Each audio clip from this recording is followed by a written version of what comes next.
आदरणीय अध्यक्ष महोदय, हम सब के लिए और सभी देशवासियों के लिए इतना ही नहीं, विश्व के लोकतंत्र प्रेमी नागरिकों के लिए भी हमारे लिए ये बहुत ही गौरव का पल है। बड़े गर्व के साथ लोकतंत्र के उत्सव को मनाने का ये अवसर है।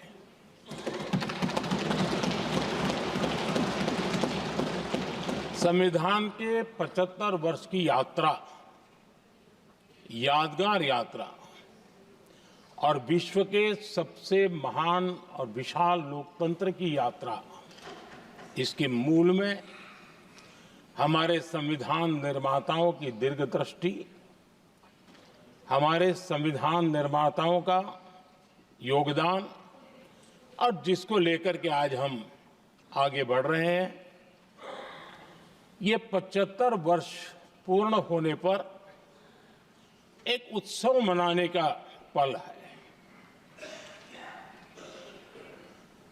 मेरे लिए खुशी की बात है कि संसद भी इस उत्सव में शामिल होकर के अपनी भावनाओं को प्रकट कर रही है। मैं सभी माननीय सांसदों का आभार व्यक्त करता हूं कि जिन्होंने इस उत्सव के अंदर हिस्सा लिया।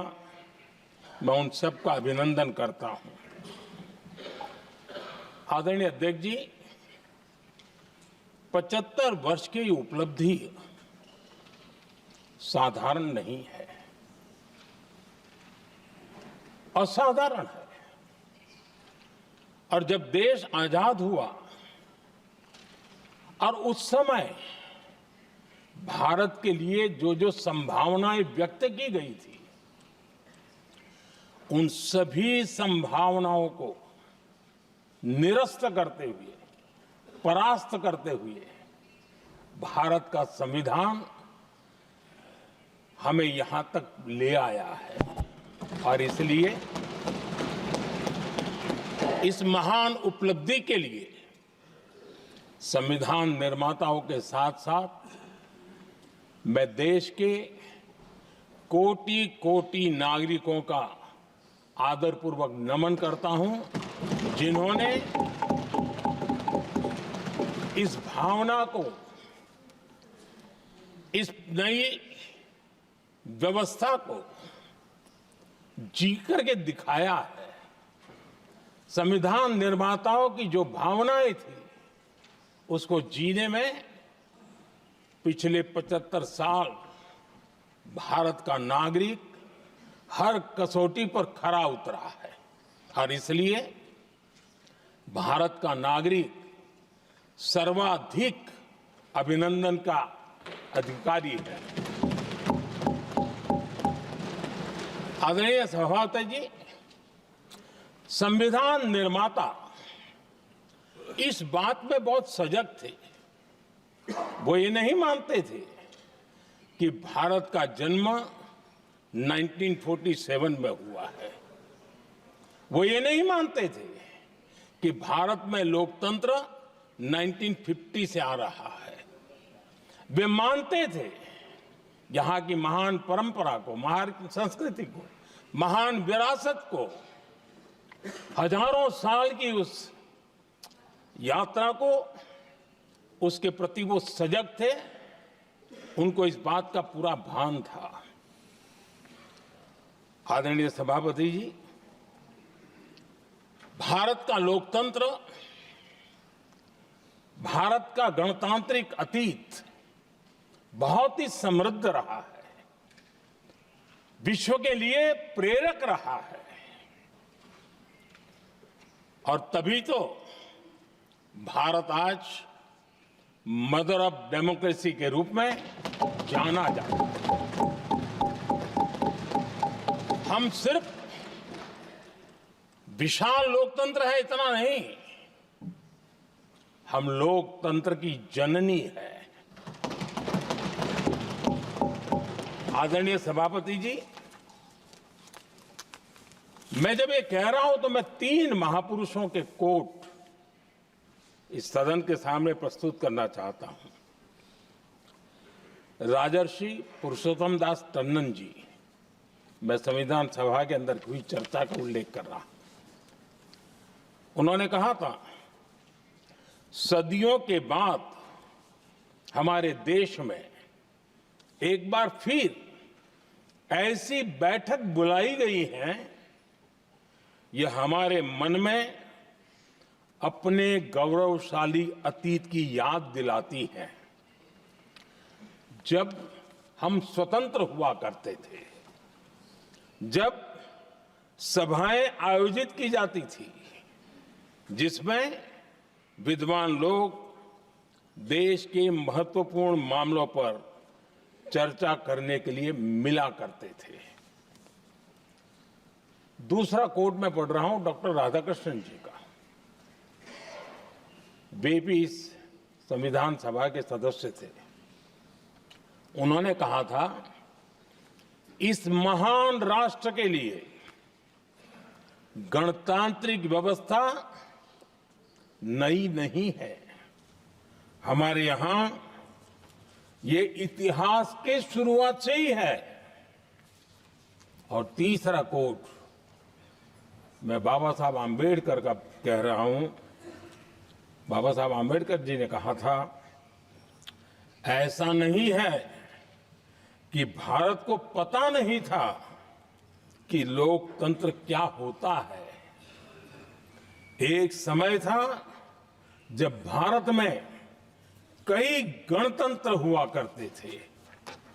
आदरणीय सभापति जी, हमारे संविधान के निर्माण की प्रक्रिया में हमारी देश की नारी शक्ति ने संविधान को सशक्त करने में बहुत बड़ी भूमिका निभाई थी।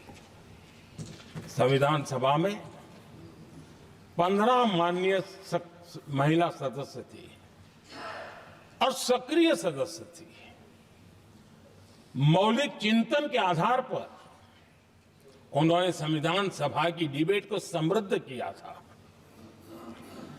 और वे सभी बहनें अलग अलग बैकग्राउंड थी, अलग अलग क्षेत्र की थी। और संविधान में उन्होंने जो जो सुझाव दिए, उन सुझावों का संविधान के निर्माण पर बहुत बड़ा प्रभाव रहा था।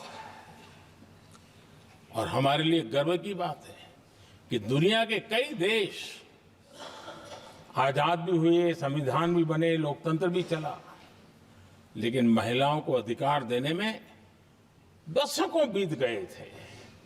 लेकिन हमारे यहां शुरुआत से ही महिलाओं को वोट का अधिकार संविधान में दिया गया।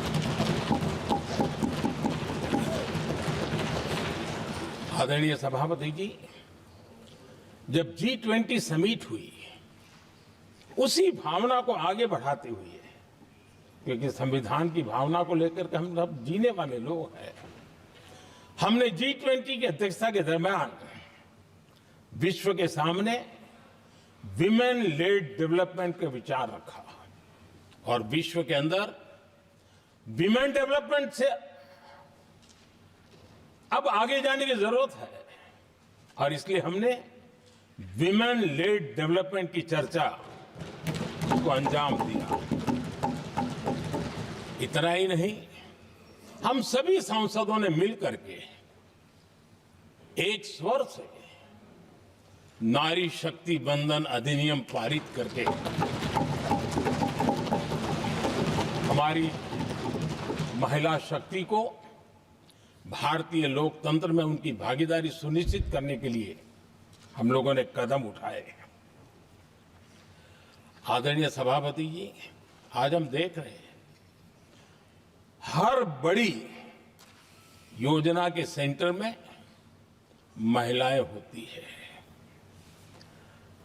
और ये जब संविधान के हम 75 वर्ष मना रहे हैं, ये संयोग है और अच्छा संयोग है कि भारत के राष्ट्रपति के पद पर एक आदिवासी महिला विराजमान। ये हमारे संविधान की भावना की एक अभिव्यक्ति भी है।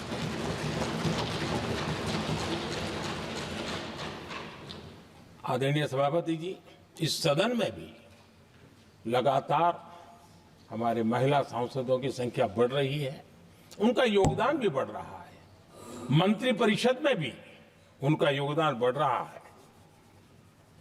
आज सामाजिक क्षेत्र हो, राजनीतिक क्षेत्र हो, शिक्षा का क्षेत्र हो, खेलकूद का क्षेत्र हो, क्रिएटिव वर्ल्ड की दुनिया हो, जीवन के हर क्षेत्र में महिलाओं का योगदान, महिलाओं का प्रतिनिधित्व देश के लिए गौरव दिलाने वाला रहा है। विज्ञान के क्षेत्र में, खास करके स्पेस टेक्नोलॉजी में उनके योगदान की सराहना हर हिंदुस्तानी बड़े गर्व के साथ कर रहा है। और इन सब की सबसे बड़ी प्रेरणा हमारा संविधान है। आदरणीय सभापति जी, हमारा देश बहुत तेज गति से विकास कर रहा है। भारत बहुत ही जल्द विश्व की तीसरी बड़ी आर्थिक शक्ति बनने की दिशा में बहुत मजबूत कदम रख रहा है। और इतना ही नहीं, ये 140 करोड़ देशवासियों का संकल्प है कि जब हम आजादी की शताब्दी मनाएंगे, हम इस देश को विकसित भारत बना करके रहेंगे। ये हर भारतीय का संकल्प, ये हर भारतीय का सपना है। लेकिन इस संकल्प से सिद्धि के लिए सबसे बड़ी आवश्यकता है, वो है भारत की एकता। हमारा संविधान भी भारत की एकता का आधार है। हमारे संविधान के निर्माण कार्य में इस देश के बड़े बड़े दिग्गज थे, स्वतंत्रता सेनानी थे, साहित्यकार थे, विवेचक थे, सामाजिक कार्यकर्ता थे, शिक्षाविद थे, कई फील्ड के प्रोफेशनल्स थे, मजदूर नेता थे, किसान नेता थे, समाज के हर वर्ग का प्रतिनिधित्व था और सबके सब भारत की एकता के प्रति बहुत ही संवेदनशील थे। जीवन के भिन्न भिन्न क्षेत्र से आए हुए, देश के अलग अलग भूभाग से आए हुए सभी लोग इस बात के प्रति सजग थे। और बाबा साहब अंबेडकर जी ने चेताया था। मैं बाबा साहब का कोट पढ़ रहा हूं। बाबा साहब अंबेडकर ने कहा था, समस्या ये है कि देश में जो विविधता से भरा जनमानस है, उसे किस तरह एक मत किया जाए, कैसे देश के लोगों को एक दूसरे के साथ होकर निर्णय लेने के लिए प्रेरित किया जाए, जिससे कि देश में एकता की भावना स्थापित हो। आदरणीय सभापति जी, मुझे बड़े दुख के साथ कहना है कि आजादी के बाद एक तरफ संविधान निर्माताओं के दिल दिमाग में एकता थी, लेकिन आजादी के बाद विकृत मानसिकता के कारण या स्वार्थवश अगर सबसे बड़ा प्रहार हुआ तो देश की एकता के मूल भाव पर प्रहार हुआ। विविधता में एकता, ये भारत की विशेषता रही है। हम विविधता को सेलिब्रेट करते हैं और इस देश की प्रगति भी विविधता को सेलिब्रेट करने में है। लेकिन गुलामी की मानसिकता में पले बड़े लोगों ने,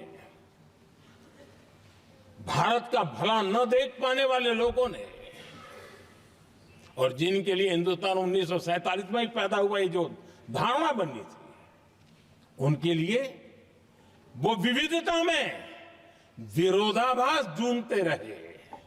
इतना ही नहीं, विविधता के इस अमूल्य खजाना है हमारा, उसको सेलिब्रेट करने के बजाय उस विविधता में ऐसे जहरीले बीज बोने के प्रयास करते रहे ताकि देश की एकता को चोट पहुंचे। आदरणीय सभापति जी, हमें विविधता का उत्सव हमारे जीवन का अंग बनाना होगा और वही बाबा साहब आंबेडकर को सच्ची श्रद्धांजलि होगी। आदरणीय सभापति जी, मैं संविधान के प्रकाश में ही मेरी बातों को रखना चाहता हूं और इसलिए अगर आप हमारी नीतियों को देखेंगे, पिछले 10 साल देश की जनता ने हमें जो सेवा करने का मौका दिया है, हमारी निर्णयों की प्रक्रिया को देखेंगे तो भारत की एकता को मजबूती के देने का निरंतर हम प्रयास करते रहे हैं। आर्टिकल 370 देश की एकता में रुकावट बना पड़ा था, दीवार बना पड़ा था। देश की एकता हमारी प्राथमिकता थी, जो कि हमारी संविधान की भावना थी और इसलिए धारा 370 को हमने जमीन पर काट दिया, क्योंकि देश की एकता हमारी प्राथमिकता है। आदरणीय सभापति जी, इस इतने बड़े विशाल देश में अगर आर्थिक रूप से हमें आगे बढ़ना है, हमारी व्यवस्थाओं को और विश्व को भी निवेश के लिए आना है, तो भारत में अनुकूल व्यवस्थाएं चाहिए और उसी में से हमारे देश में एक लंबे अरसे तक जीएसटी को लेकर के चर्चा चलती रही। मैं समझता हूं इकोनॉमिक यूनिटी के लिए जीएसटी ने बहुत बड़ी भूमिका अदा की है। उस समय पहले की सरकार का भी कुछ योगदान है। वर्तमान समय में हमको इसको आगे बढ़ाने का अवसर मिला और हमने इसको किया, और वो भी वन नेशन वन टैक्स उस भूमिका को आगे बढ़ा रहा है। आदरणीय सभापति जी, हमारे देश में राशन कार्ड गरीब के लिए बहुत बड़ी मूल्यवान दस्तावेज रहा है, लेकिन गरीब अगर एक राज्य से दूसरे राज्य जाता था तो गरीब कुछ भी उसके प्राप्त करने का हकदार नहीं बनता था। इतना बड़ा देश पर उसका किसी भी कोने में जाए उसका उतना ही अधिकार है। एकता के उस भाव को मजबूत करने के लिए हमने one nation one ration card की बात को मजबूत किया। आदरणीय सभापति जी, देश के गरीब को, देश के सामान्य नागरिक को अगर मुफ्त में इलाज मिले तो गरीबी से लड़ने की उसकी ताकत अनेक गुना बढ़ जाती है। लेकिन उसके लिए जहां वो काम करता है वहां पर तो मिल जाए, लेकिन किसी काम बस वो बाहर गया है और वहां पर वो जीवन और मृत्यु की लड़ाई लड़ता हो, ऐसे समय अगर उसको सुविधा नहीं मिलेगी तो व्यवस्था किस काम की।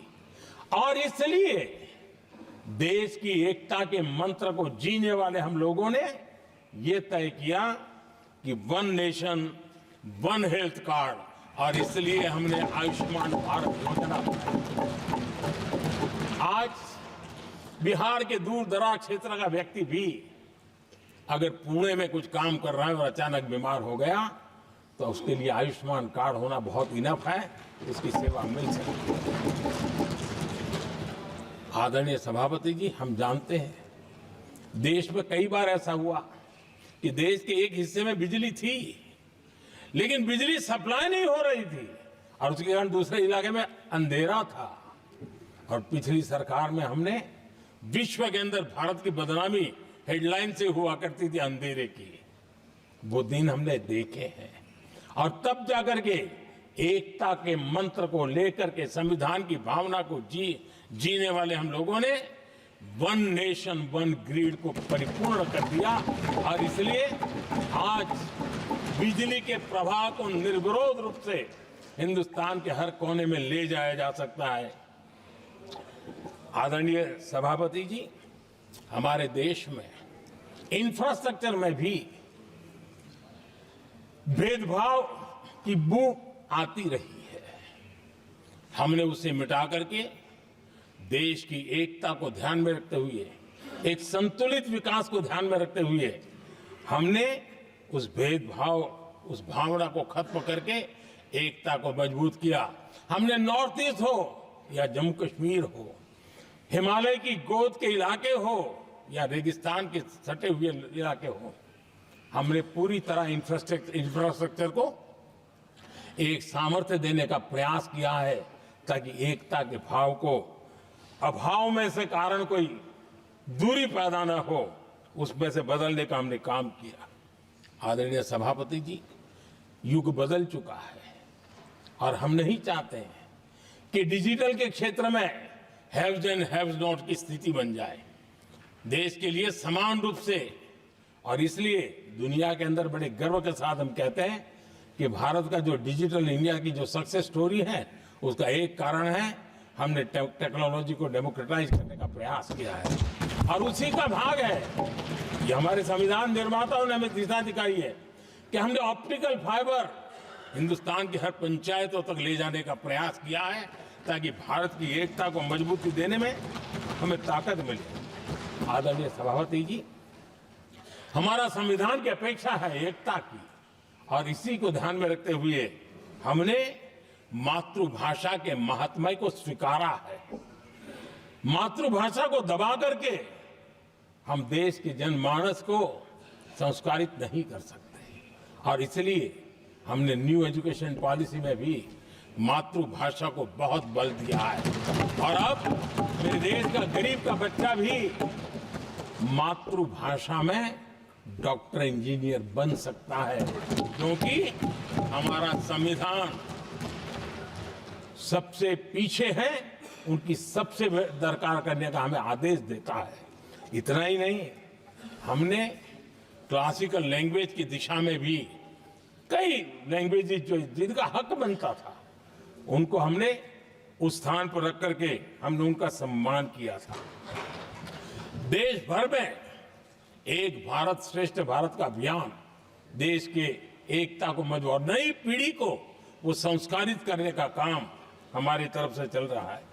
आदरणीय सभापति जी, काशी तमिल संगमम और तेलुगु काशी संगमम ये आज एक बहुत बड़ा इंस्टीट्यूशनलाइज हुआ है और समाज के निकटता को मजबूती देने का एक सांस्कृतिक प्रयास भी हमारा चलता रहा है क्योंकि उसका कारण यही है कि संविधान की मूल धारा में भारत की एकता का महात्म्य स्वीकार किया गया है और उसको हमें बल देना चाहिए। आदरणीय सभापति जी, संविधान के आज 75 वर्ष हो रहे हैं लेकिन हमारे यहाँ तो 25 वर्ष का भी महत्व होता है, 50 वर्ष का भी महत्व होता है, 60 साल का भी महत्व होता है। जरा हम इतिहास की तरफ नजर करें कि संविधान यात्रा के इन महत्वपूर्ण पड़ाव का क्या हुआ था।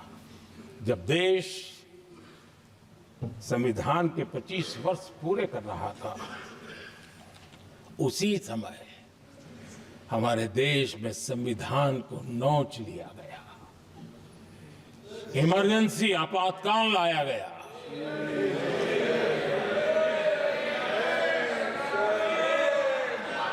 संवैधानिक व्यवस्थाओं को समाप्त कर दिया गया, देश को जेल खाना बना दिया गया, नागरिकों के अधिकारों को लूट लिया गया, प्रेस की स्वतंत्रता को ताले लगा दिए गए और कांग्रेस के माथे पर ये जो पाप है ना, वो कभी भी धुलने वाला नहीं है, कभी भी धुलने वाला। यह सब हिंदुस्तान दुनिया में जब जब लोकतंत्र की चर्चा होगी, कांग्रेस के माथे का ये पाप कभी धुलने वाला नहीं है। क्योंकि लोकतंत्र का गला घोंट दिया गया था। भारत के संविधान निर्माताओं की तपस्या को मिट्टी में मिलाने की कोशिश की गई थी। आदरणीय सभापति जी, जब 50 साल हुए तब क्या भुला दिया गया था? जी नहीं। अटल बिहारी वाजपेयी जी की सरकार थी और 26 नवंबर को 2000 देश भर में संविधान का 50वां वर्ष मनाया गया था। अटल बिहारी वाजपेयी जी ने प्रधानमंत्री के नाते राष्ट्र को एक विशेष संदेश दिया था। एकता, जनभागीदारी, साझेदारी, उसके महत्व पर बल देते हुए उन्होंने संविधान की भावना को जीने का प्रयास किया था। जनता को जगाने का भी प्रयास किया था। और अध्यक्ष जी, जब देश संविधान का 50 वर्ष मना रहा था और जब 50 वर्ष की पूर्णाहुति हुई तो ये मेरा भी सौभाग्य था कि मुझे भी संविधान की प्रक्रिया से मुख्यमंत्री बनने का अवसर मिल गया। और मैं जब मुख्यमंत्री था उसी कार्यकाल में संविधान के 60 साल हुए और तब मैंने तय किया था मुख्यमंत्री के नाते कि हम गुजरात में संविधान के 60 साल मनाएंगे। और इतिहास में पहली बार ऐसा हुआ है जब संविधान के ग्रंथ को हाथी पर बनाई हुई अंबाड़ी में रखा गया उस विशेष व्यवस्था में रखा गया। हाथी पर संविधान की यात्रा निकल, संविधान गौरव यात्रा निकाली गई और राज्य का मुख्यमंत्री उस संविधान के नीचे हाथी के बगल में पैदल चल रहा था और देश को संविधान का महात्मा समझाने का सांकेतिक प्रयास कर रहा था। ये सौभाग्य भी मुझे प्राप्त हुआ था क्योंकि हमारे लिए संविधान का महत्व क्या है। और आज 75 साल हुए हमें अवसर मिला और मुझे याद है जब मैंने लोकसभा के पुराने सदन के अंदर जब 26 नवंबर को संविधान दिवस मनाने की बात कही थी तब एक वरिष्ठ नेता ने सामने से आवाज उठाई थी कि 26 जनवरी तो है, 26 नवंबर की क्या जरूरत है। क्या भावना घर कर गई थी। ये बहुत पुरानी बात रही है। इसी सदन में मेरे सामने हुआ था। लेकिन आदरणीय सभापति जी, मेरे लिए खुशी की बात है कि इस विशेष सत्र में अच्छा होता संविधान की शक्ति, संविधान की विविधताओं पर चर्चा होती, नई पीढ़ी को काम आता। लेकिन हर एक की अपनी अपनी मजबूरियां होती है, हर कोई अपना दुख किसी न किसी रूप में प्रकट करता रहता है। कईयों ने अपनी विफलताओं का दुख प्रकट किया है। अच्छा होता दलगत भावनाओं से उठ करके देश हित में संविधान की चर्चा हुई होती तो समृद्धि मिलती अनेक देश की नई पीढ़ी को। आदरणीय सभापति जी, मैं तो संविधान के प्रति विशेष आदर का भाव व्यक्त करना चाहूंगा कि संविधान की भावना थी कि मेरे जैसे अनेक लोग जो यहां पहुंच नहीं पाते, ये संविधान था जिसके कारण हम पहुंच पाए। क्योंकि हमारा कोई बैकग्राउंड नहीं था, हम यहां तक कैसे आते। ये संविधान का सामर्थ्य था, जनता जनार्दन के आशीर्वाद थे। इतना बड़ा दायित्व और मेरे जैसे बहुत लोग यहाँ भी जिनका ऐसा कोई बैकग्राउंड नहीं है, यही एक सामान्य परिवार से आए हैं और आज संविधान ने हमें यहाँ तक पहुँचाया है। और ये भी कितना बड़ा सौभाग्य है कि हमें देश ने इतना स्नेह दिया, एक बार नहीं, दो बार नहीं, 3 बार। ये हमारे संविधान के बिना संभव नहीं था। आदरणीय सभापति जी,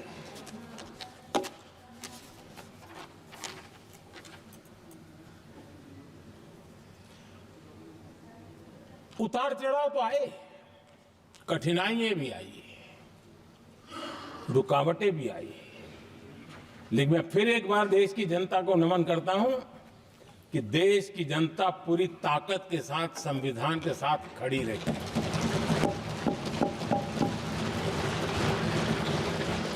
आदरणीय सभापति जी, मैं आज यहां किसी की व्यक्तिगत आलोचना करना नहीं चाहता हूं, लेकिन तथ्यों को देश के सामने रखना जरूरी है और इसलिए मैं तथ्यों को रखना चाहता हूं।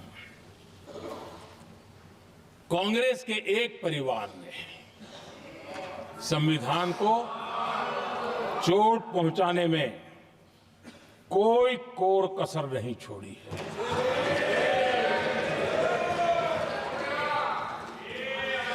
और मैं इसलिए एक परिवार का उल्लेख करता हूं कि 75 साल की हमारी यात्रा में 55 साल एक ही परिवार ने राज किया है।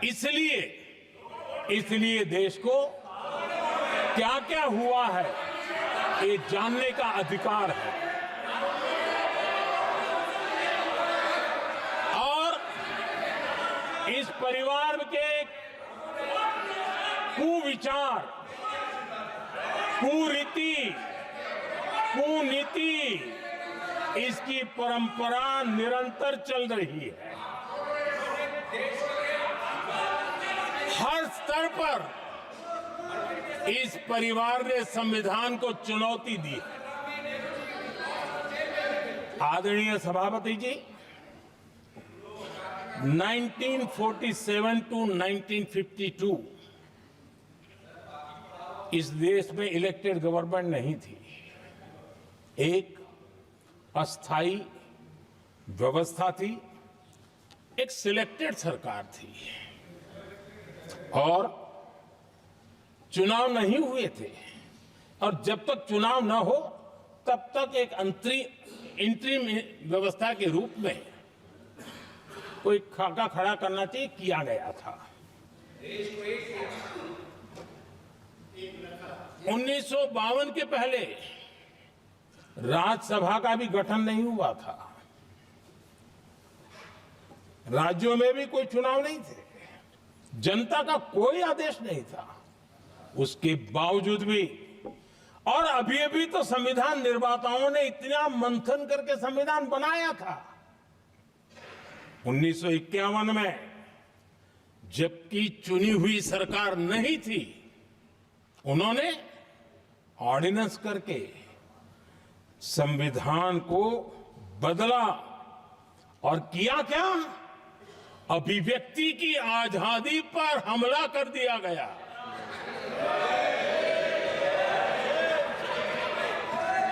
और ये संविधान निर्माताओं का भी अपमान था, क्योंकि ऐसी बातें कोई संविधान सभा में नहीं आई होगी, ऐसा नहीं है, लेकिन वहां उनकी चली नहीं। तो बाद में जैसे ही मौका मिला, उन्होंने अभिव्यक्ति की आजादी को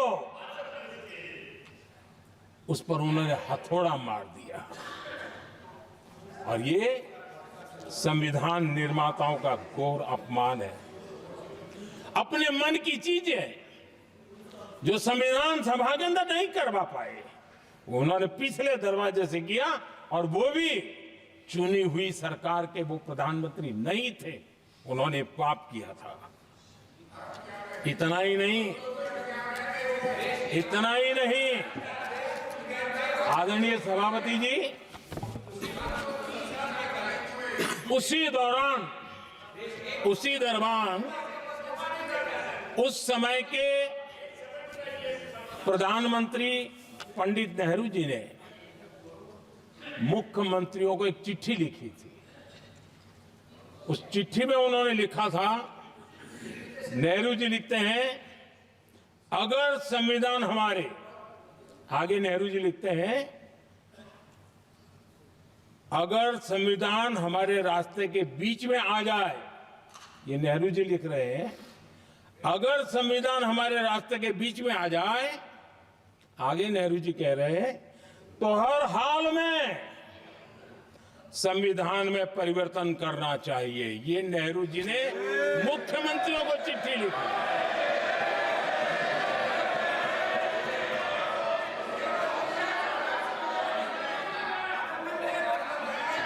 और आदरणीय सभापति जी, ये भी देखिए 1951 में ये पाप किया गया, लेकिन देश चुप नहीं था। उस समय राष्ट्रपति डॉक्टर राजेंद्र प्रसाद जी ने चेताया ये गलत हो रहा है। उस समय स्पीकर पद पर बैठे हुए हमारे स्पीकर महोदय ने भी पंडित जी को कहा गलत कर रहे हो। इतना ही नहीं, आचार्य कृपलानी जी, जयप्रकाश नारायण जैसे महान कांग्रेसी लोगों ने भी पंडित नेहरू ने कहा कि ये रोको, लेकिन पंडित जी का अपना संविधान चलता था और इसलिए उन्होंने इतने वरिष्ठ महानुभावों की सलाह मानी नहीं और उसे भी उन्होंने दरकिनार कर दिया। और आदरणीय सभापति जी, ये संविधान संशोधन करने का ऐसा खून कांग्रेस के मुंह लग गया कि समय समय पर वो संविधान का शिकार करती रही। ये खून मुंह पे लग गया।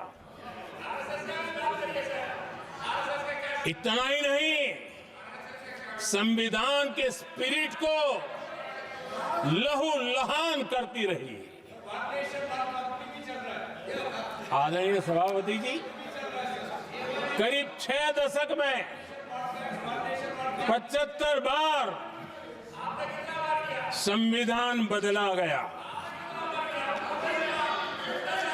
आदरणीय सभापति जी, जो बीज देश के पहले प्रधानमंत्री जी ने बोया था, उस बीज को खाद पानी देने का काम एक और प्रधानमंत्री ने किया। उनका नाम था श्रीमती इंदिरा गांधी।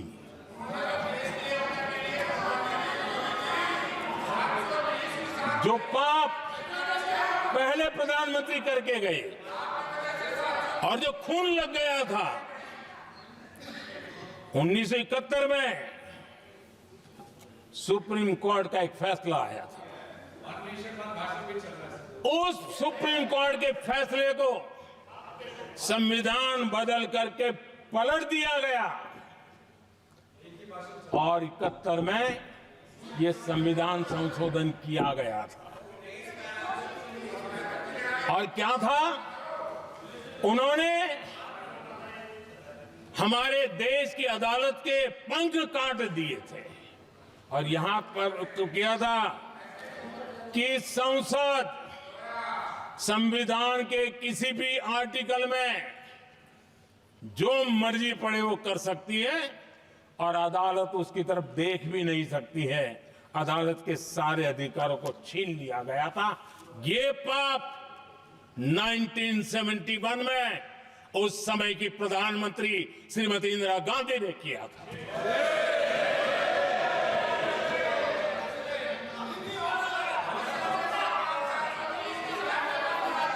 और इस परिवर्तन ने इंदिरा जी की सरकार को मौलिक अधिकारों को छीनने का और न्यायपालिका पर नियंत्रण करने का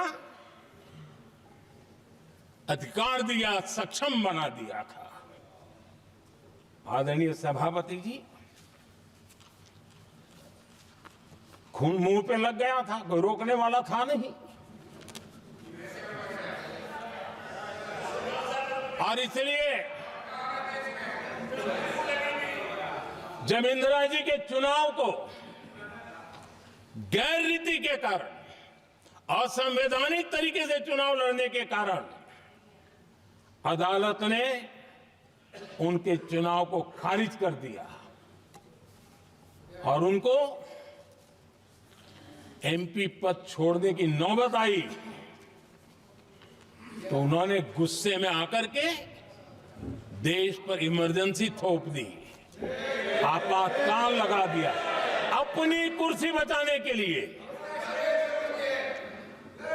और उसके बाद इतना ही नहीं, उन्होंने इमरजेंसी तो लगाई, संविधान का दुरुपयोग तो किया ही किया, भारत के लोकतंत्र का गला तो घोंट ही दिया। लेकिन 1975 में 39वां संशोधन किया और उसमें उन्होंने क्या किया, राष्ट्रपति, उपराष्ट्रपति, प्रधानमंत्री, अध्यक्ष, इनके चुनाव के खिलाफ कोई कोर्ट में जा ही नहीं सकता है, ऐसा उन्होंने, और वो भी रिट्रोस्पेक्टिव किया, आगे के लिए नहीं, पीछे का भी, अपने पापों का भी उन्होंने। और आदरणीय सभापति जी, मैं संविधान की बात कर रहा हूं, मैं संविधान के आगे पीछे कुछ नहीं बोल रहा हूं।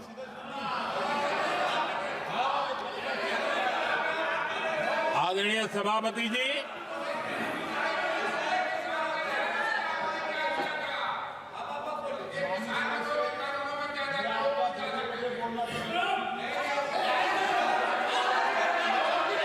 आदरणीय सभापति जी, इमरजेंसी में लोगों के अधिकार छीन लिए गए, देश के हजारों लोगों को जेलों में ठूंस दिया गया, न्यायपालिका का गला घोंट दिया गया, अखबारों की स्वतंत्रता पर ताले लगा दिए गए। इतना ही नहीं, कमिटेड जुडिशरी, इस विचार को उन्होंने पूरी ताकत दी। और इतना ही नहीं, जिस जस्टिस एच.आर. खन्ना ने उनके चुनाव में उनको खिलाफ जो जजमेंट दिया था, वो इतना गुस्सा भरा था कि जब जस्टिस एच.आर. खन्ना, जो सीनियरिटी के आधार पर सुप्रीम कोर्ट के चीफ जस्टिस बनने थे, जिन्होंने संविधान के सम्मान करते हुए उस पीरियड से इंदिरा जी को सजा दी थी, उन्होंने मुख्य न्यायाधीश नहीं बनने दिया। ये संविधान और अलोकतांत्रिक प्रक्रिया रही।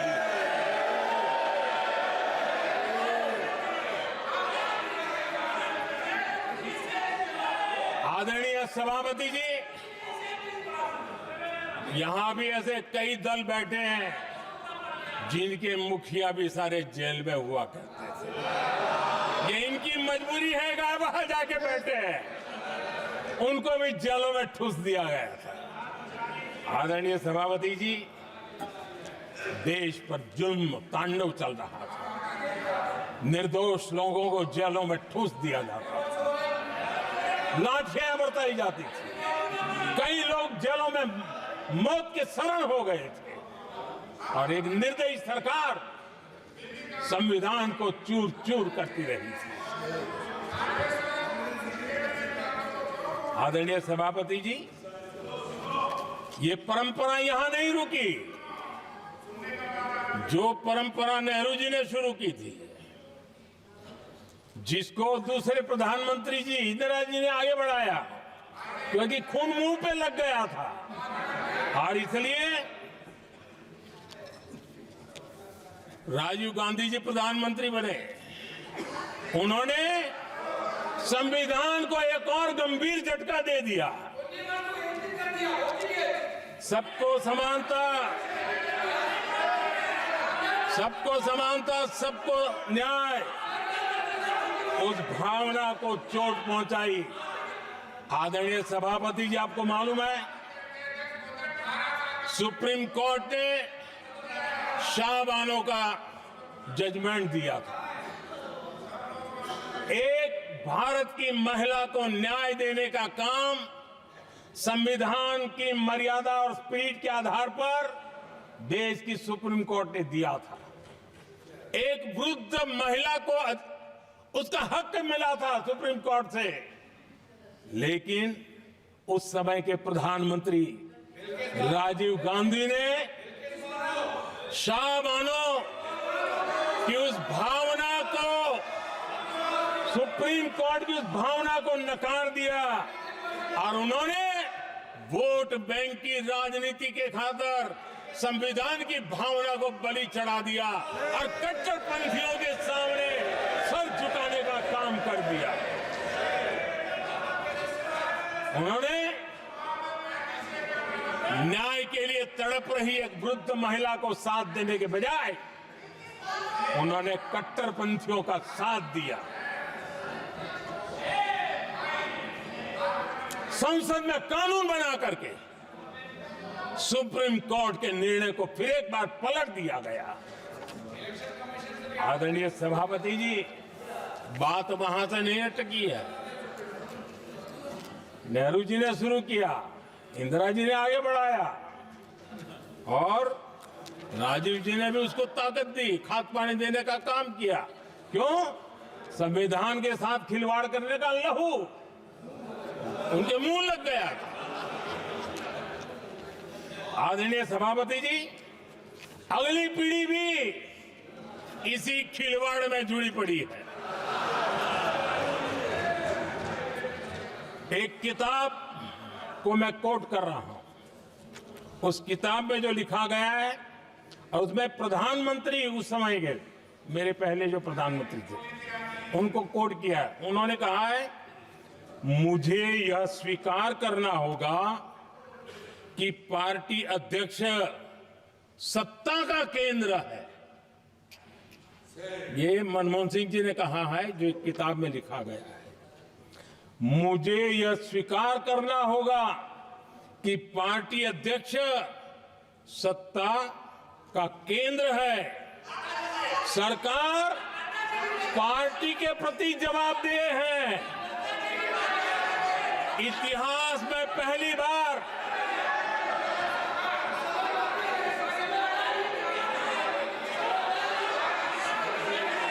आदरणीय सभापति जी, नहीं, आप सदन इतिहास में पहली बार ये तरीका बिल्कुल ठीक नहीं है। सदन के नेता बोल रहे हैं, आपको मर्यादा रखनी चाहिए।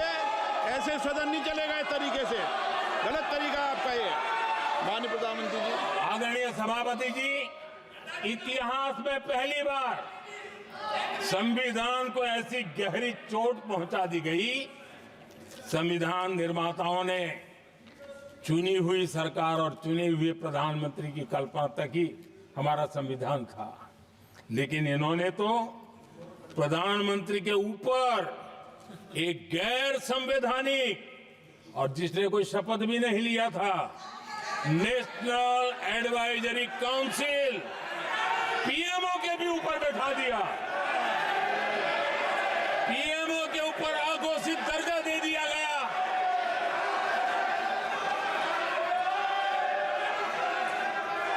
आदरणीय सभापति जी, इतना ही नहीं, और एक पीढ़ी आगे चले और उस पीढ़ी ने क्या किया?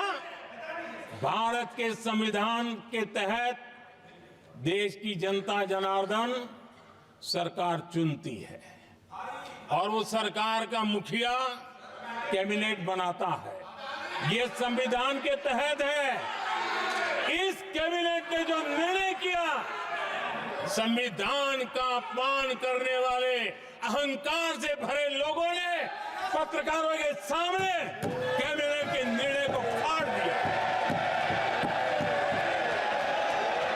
संविधान को हर मौके पर संविधान के साथ खिलवाड़ करना, संविधान को न मानना, ये जिनकी आदत हो गई थी। और दुर्भाग्य देखिए, एक अहंकारी व्यक्ति कैबिनेट के निर्णय को फाड़ दे और कैबिनेट अपना फैसला बदल दे। ये कौन व्यवस्था है।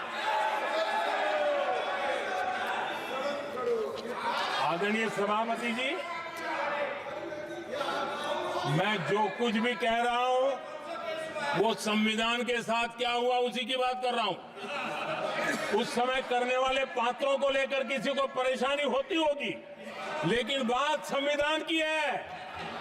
मेरे मन के और मेरे विचारों को मैं अभिव्यक्त नहीं कर रहा हूं।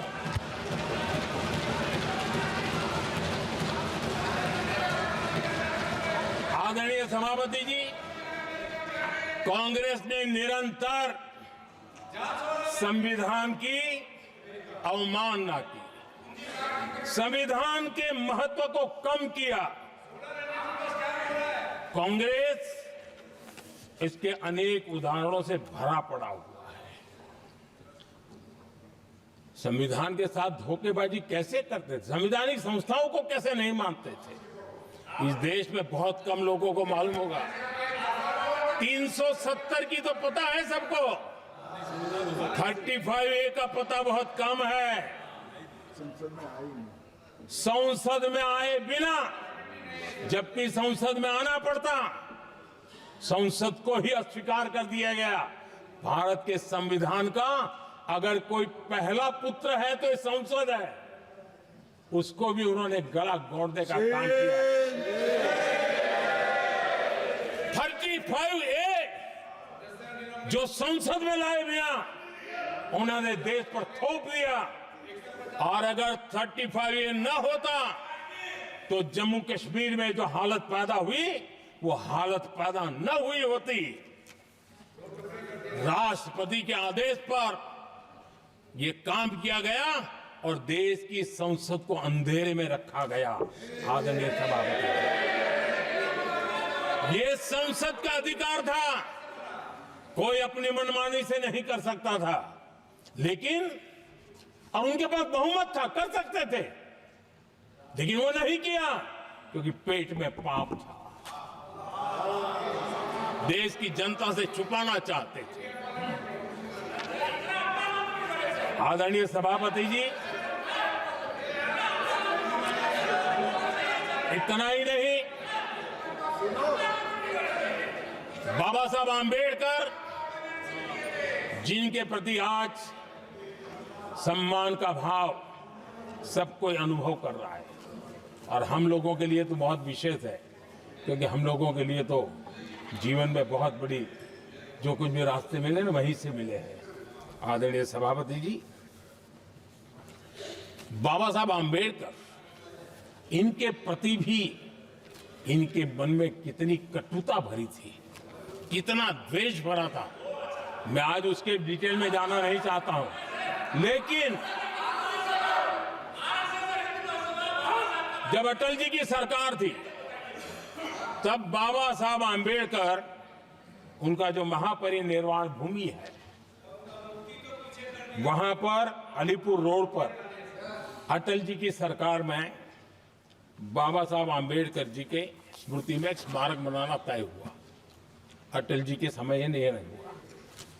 दुर्भाग्य देखिए, 10 वर्ष यूपीए की सरकार रही, उसने इस काम को नहीं किया, न होने दिया।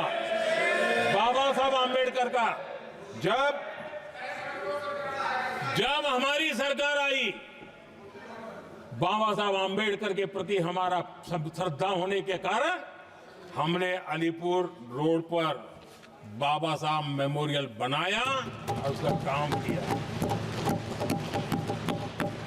आदरणीय सभापति जी, दिल्ली में जब बाबा साहब आंबेडकर के 1992 में, उस समय चंद्रशेखर जी कुछ समय थे, तब एक निर्णय किया गया था, आंबेडकर इंटरनेशनल सेंटर, यही जनपद के पास 40 साल तक वो कागज पे ही पड़ा रहा, नहीं किया गया। और तब जाकर के 2015 में हमारी सरकार आई और हमने आकर के इस काम को पूरा किया। बाबा साहब को भारत रत्न देने का काम भी जब कांग्रेस सत्ता से बाहर गई तब संभव हुआ। इतना ही नहीं, आदरणीय सभापति जी, बाबा साहब आम्बेडकर के 125 साल तो हमने पूरी दुनिया में बनाए थे, विश्व के 120 देशों में बनाने का काम किया था। लेकिन जब बाबा साहब आम्बेडकर की शताब्दी थी, तब अकेली बीजेपी की सरकार थी मध्य प्रदेश में। सुंदरलाल जी पटवा हमारे मुख्यमंत्री जी थे, और महू में जहां बाबा साहब आम्बेडकर जी का जन्म हुआ था, उसको एक स्मारक के रूप में पुनर्निर्माण करने का काम सुंदरलाल पटवा जी जब मुख्यमंत्री थे तब मध्य प्रदेश में हुआ था। शताब्दी के समय भी उनके साथ यही किया गया था। आदरणीय सभापति जी,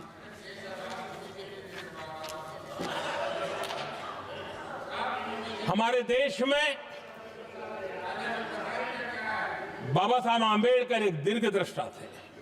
समाज के दबे कुचले लोगों को मुख्य धारा में लाने के लिए वो प्रतिबद्ध थे, और एक लंबे सोच के साथ भारत को अगर विकसित होना है तो भारत का कोई अंग दुर्बल नहीं रहना चाहिए, ये चिंता बाबा साहब को सताती थी।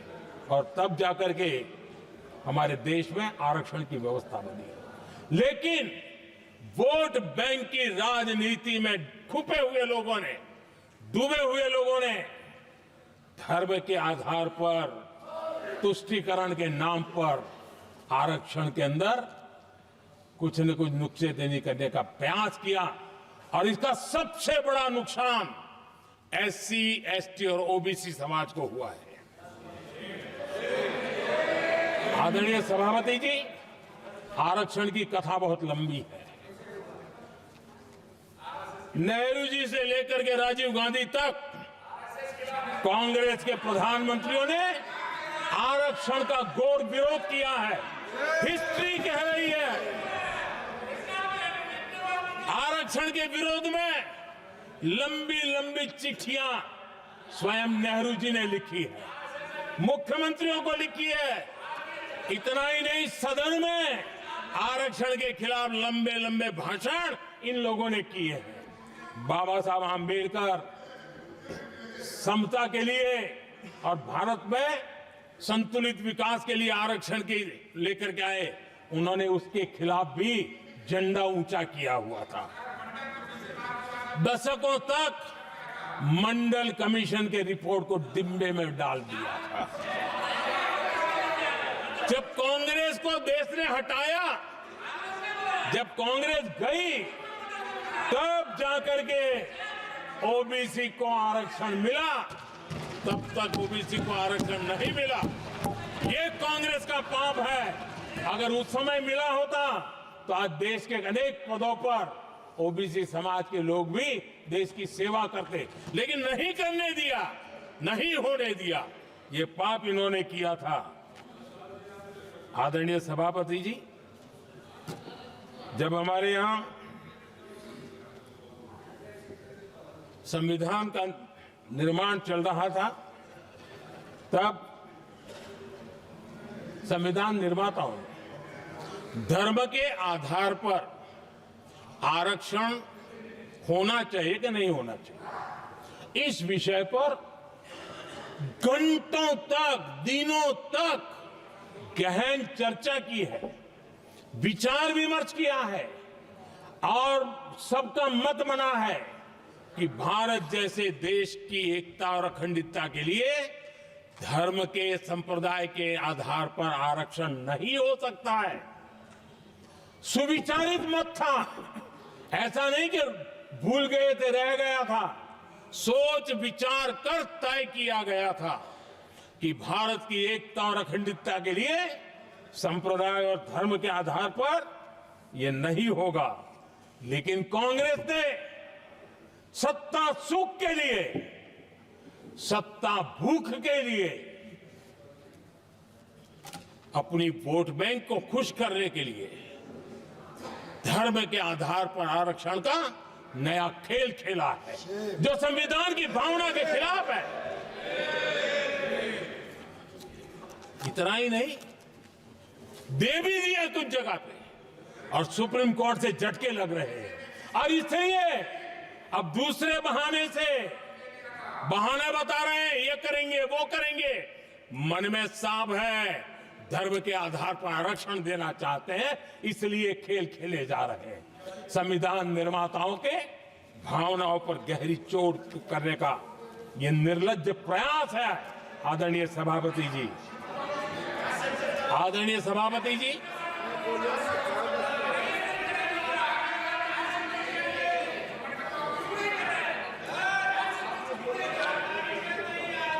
आदरणीय सभापति जी, एक गलत और विषय, ये तरीका ठीक नहीं। आपके नेता ने बोला, आपने बोला दोबारा बात मत करो। जिसकी भी मैं चर्चा करना चाहता हूं, और वो ज्वलंत विषय समान नागरिक संहिता, यूनिफॉर्म सिविल कोड। ये विषय भी संविधान सभा के ध्यान बाहर नहीं था। संविधान सभा ने यूनिफॉर्म सिविल कोड को लेकर के लंबी चर्चा की, गहन चर्चा की, और उन्होंने बहस के बाद निर्णय किया कि अच्छा होगा कि जो भी सरकार चुन करके आए वो उसका निर्णय करे और देश में यूनिफॉर्म सिविल कोड लागू करे। ये संविधान सभा का आदेश था। और बाबा साहब आंबेडकर ने कहा था, जो लोग संविधान को समझते नहीं है, देश को समझते नहीं है, सत्ता भूख सेवा कुछ पड़ा नहीं है, उनको पता नहीं है बाबा साहब ने क्या कहा था। बाबा साहब ने कहा था, धार्मिक आधार पर बने, ये मैं बाबा साहब की बात कर रहा हूं, इतना वीडियो कट करके घुमाना मत। आदरणीय सभापति जी, बाबा साहब ने कहा था, धार्मिक आधार पर बने पर्सनल लॉ को खत्म करने की बाबा साहब ने जोरदार वकालत की थी। उस समय के सदस्य के मुंशी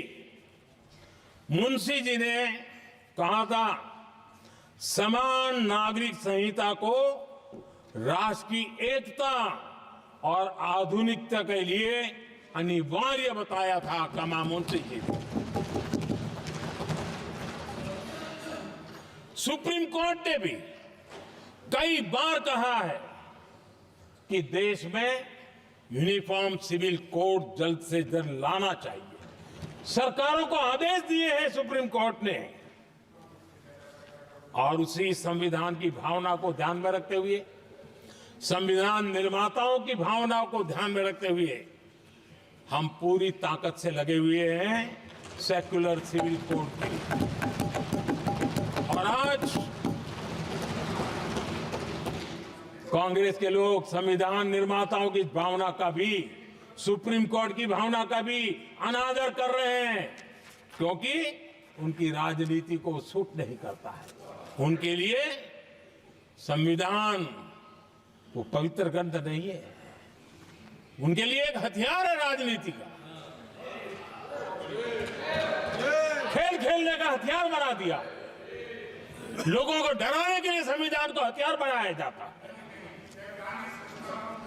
आदरणीय सभापति जी, और ये कांग्रेस पार्टी, उनको तो संविधान शब्द भी उनके मुंह में शोभा नहीं देता है। इसलिए जो अपनी पार्टी के संविधान को नहीं मानते हैं, जिन्होंने अपनी पार्टी के संविधान को कभी स्वीकार नहीं किया है, क्योंकि संविधान को स्वीकार करने के लिए एक लोकतांत्रिक स्पिरिट लगता है जो जिनकी रगों में नहीं है। सत्तावाद और परिवारवाद भरा पड़ा है। अब आप देखिए जो कैसी शुरुआती कितनी गड़बड़ हुई है। मैं कांग्रेस की बात कर रहा हूं। 12 कांग्रेस की प्रदेश की कमेटियों ने, 12 प्रदेश कमेटियों ने सरदार पटेल के नाम पर सहमति दी थी। नेहरू जी के साथ एक भी कमेटी नहीं थी, नॉट अ सिंगल। संविधान के तहत सरदार साहब ही देश के प्रधानमंत्री बनते हैं, लेकिन लोकतंत्र में श्रद्धा नहीं, खुद के संविधान पर विश्वास नहीं, खुद के ही संविधान को स्वीकारना नहीं और सरदार साहब देश के प्रधानमंत्री नहीं बन सके और ये बैठ गए। जो लोग अपनी पार्टी के संविधान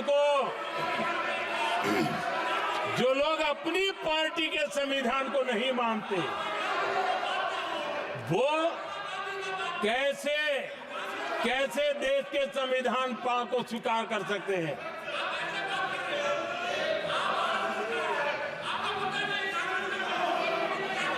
आदरणीय सभापति जी,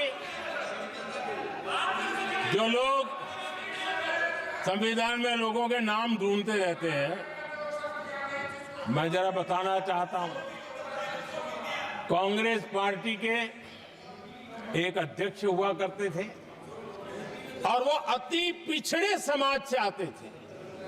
अति पिछड़े भी नहीं, अति पिछड़े समाज से आते हुए उनके अध्यक्ष श्रीमान सीताराम केसरी जी, कैसा अपमान किया गया। कहते हैं बाथरूम में बंद कर दिया गया, उठा करके फुटपाथ पर फेंक दिया गया। अपनी पार्टी के संविधान में ऐसा कभी नहीं लिखा गया, लेकिन अपनी पार्टी के संविधान को न मानना, लोकतंत्र की प्रक्रिया को न मानना और पूरी कांग्रेस पार्टी पर एक परिवार ने कब्जा कर लिया, लोकतंत्र को नकार दिया। आदरणीय सभापति जी,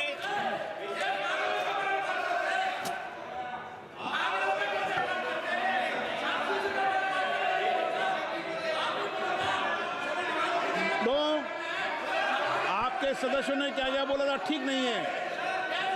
आप जब सदन के नेता बोल रहे हैं तो सदन की मर्यादा को रखो, अच्छी परंपरा को बनाओ। संविधान के साथ खिलवाड़ करना, संविधान के स्पिरिट को तहस नहस करना, ये कांग्रेस की रगों में रहा है। हमारे लिए संविधान, उसकी पवित्रता, उसकी शुचिता हमारे लिए सर्वोपरि है और ये शब्दों में नहीं है। जब जब हमें कसौटी पर कसा गया है, हम तप करके निकले हुए लोग हैं। मैं उदाहरण देना चाहता हूं, 1996 में सबसे बड़े दल के रूप में भारतीय जनता पार्टी जीत करके आई, सबसे बड़ा दल था और राष्ट्रपति जी ने संविधान की भावना तहत सबसे बड़े दल को प्रधानमंत्री के शपथ के लिए बुलाया और 13 दिन सरकार चली। अगर हमें संविधान के स्पिरिट के प्रति हमारा भावना न होती तो हम भी ये बांटो, वो बांटो, ये दे दो, वो दे दो, इसको डिप्टी पीएम बना दो, इसको ढिकना बना दो, हम भी सत्ता सुख भोग सकते थे। लेकिन अटल जी ने सौदेबाजी का रास्ता नहीं चुना, संविधान के सम्मान का रास्ता चुना और 13 दिन के बाद इस्तीफा देना स्वीकार कर दिया। ये ऊंचाई है हमारी लोकतंत्र के। इतना ही नहीं, 1998 में एनडीए की सरकार थी, सरकार चल रही थी, लेकिन कुछ लोगों को हम नहीं तो कोई नहीं, ये जो एक परिवार का खेल चला है, अटल जी की सरकार को अस्थिर करने के लिए खेल चले गए। वोट हुआ, खरीद फरोख्त तब भी हो सकती थी, बाजार में माल तब भी बिकता था, लेकिन संविधान की भावना के प्रति समर्पित अटल बिहारी वाजपेयी जी की सरकार ने एक वोट से हारना पसंद किया, इस्तीफा दिया, लेकिन असंवैधानिक कोई कृत्य नहीं किया। ये हमारा इतिहास है, ये हमारे संस्कार है, ये हमारी परंपरा है। और दूसरी तरफ अदालत ने भी जिस पर थप्पा मार दिया, कैश फॉर वोट का कांड, एक लघुमती सरकार को बचाने के लिए संसद में नोटों के ढेर साक्ष्य के रूप में रखे गए, असंवैधानिक तरीका। सरकार बचाने के लिए भारत के लोकतंत्र की भावना को बाजार बना दिया गया, वोट खरीदे गए। आदरणीय सभापति जी, 90 के दशक में कई सांसदों को रिश्वत देने का पाप, यह संविधान की भावना थी। क्या 140 करोड़ वासियों के मन में जो लोकतंत्र पनपा है, उस लोकतंत्र के साथ यह खिलवाड़? कांग्रेस के लिए सत्ता सुख, सत्ता की भूख, यही एकमात्र कांग्रेस का इतिहास है, कांग्रेस का वर्तमान है। आदरणीय सभापति जी, 2014 के बाद एनडीए को सेवा का मौका मिला। संविधान और लोकतंत्र को मजबूती मिली। ये पुरानी जो बीमारियों थी, उस बीमारी से मुक्ति का हमने एक अभियान चलाया। बीते 10 साल यहां से पूछा गया, हमने भी संविधान संशोधन किए। जी हां, हमने भी संविधान संशोधन किए हैं, देश की एकता के लिए, देश की अखंडता के लिए, देश के उज्जवल भविष्य के लिए और संविधान की भावना के प्रति पूर्ण समर्पण के साथ किए हैं। हमने संविधान संशोधन किया, क्यों किया? इस देश का ओबीसी समाज तीन दशक से ओबीसी कमीशन को संवैधानिक दर्जा देने के लिए मांग कर रहा है। ओबीसी के सम्मान के लिए, उसको संवैधानिक दर्जा देने के लिए हमने संविधान संशोधन किया है। हमें गर्व है ये करने का। समाज के दबे कुचले लोगों को उनके साथ खड़े होना, ये हम अपना कर्तव्य मानते हैं, इसलिए संविधान संशोधन किया। आदरणीय सभापति जी, इस देश में एक बहुत बड़ा वर्ग था, वो किसी भी जाति में क्यों न जन्मा हो, लेकिन गरीबी के कारण अवसरों को वो पा नहीं सकता था, आगे बढ़ नहीं सकता था। और इसलिए उसने असंतोष की ज्वाला भड़क रही थी और सबकी मांग रहती थी, कोई निर्णय नहीं करता था। हमने संविधान संशोधन किया, सामान्य जन के गरीब परिवार के 10% आरक्षण का किया, और ये पहला आरक्षण का संशोधन था। देश में कोई विरोध का स्वर नहीं उठा, हर किसी ने प्यार से उसको स्वीकार किया। संसद ने भी सहमति के साथ पारित किया, क्योंकि समाज की एकता की उसमें ताकत पड़ी थी, संविधान की भावनाओं का भाव पड़ा था, सबने सहयोग किया था, तब जाकर के हुआ था।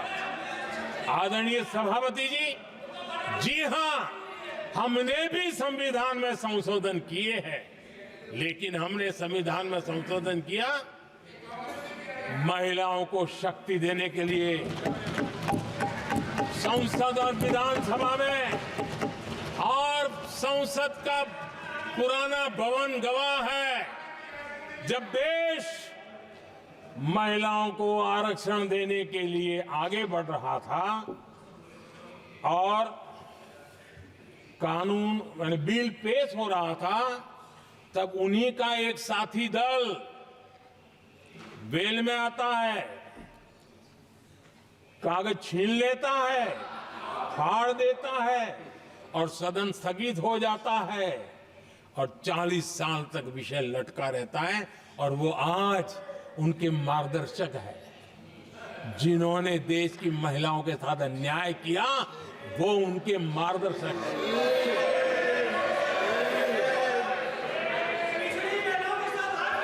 आदरणीय सभापति जी,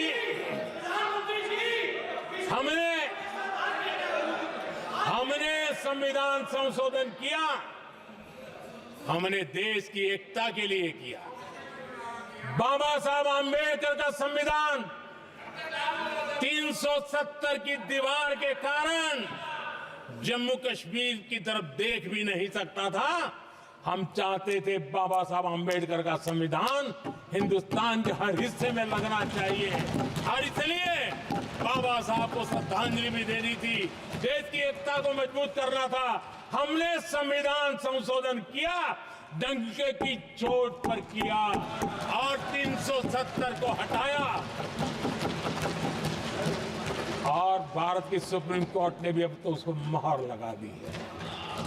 आदरणीय सभापति जी, हमने 370 का हटाने के लिए संशोधन किया।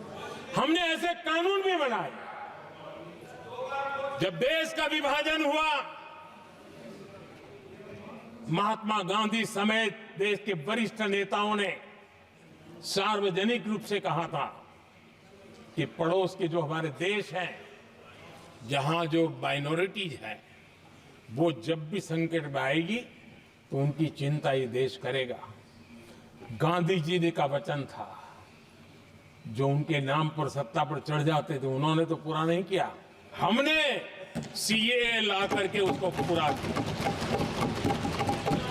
वो कानून हमने लाया, हमने किया है और गर्व के साथ आज भी हम उसको ओन कर रहे हैं, मुंह नहीं छुपाते हैं, क्योंकि देश के संविधान की भावना के साथ मजबूती के साथ खड़े रहने का हमने काम किया।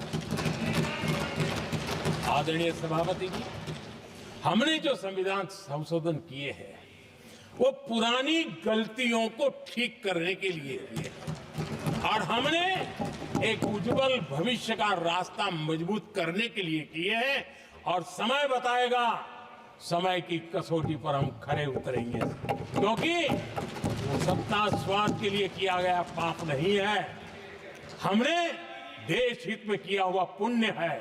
और इसलिए हमें जो सवाल पूछते हैं आदरणीय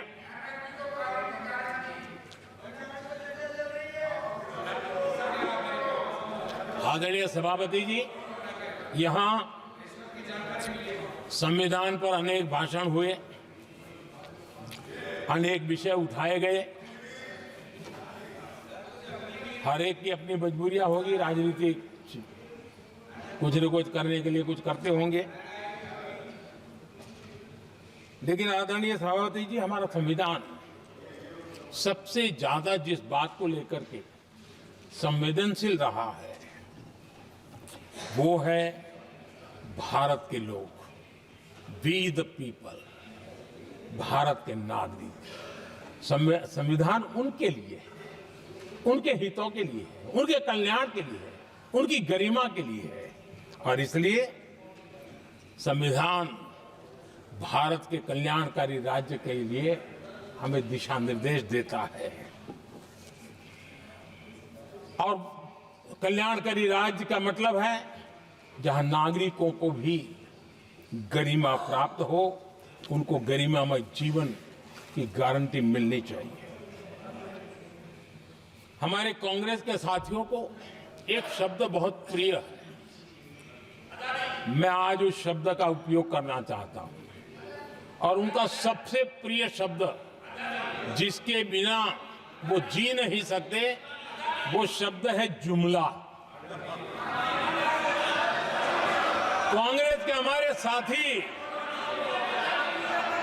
उनको दिन रात जुमला, लेकिन इस देश को पता है हिंदुस्तान में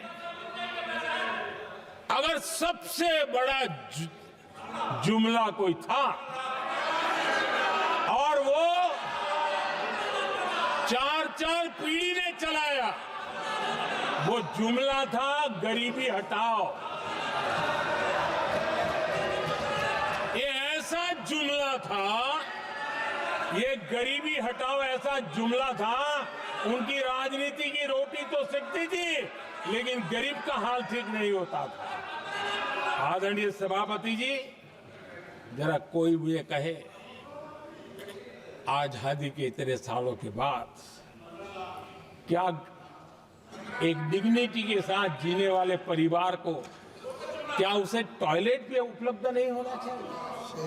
क्या आपको ये काम करने की फुर्सत नहीं मिली?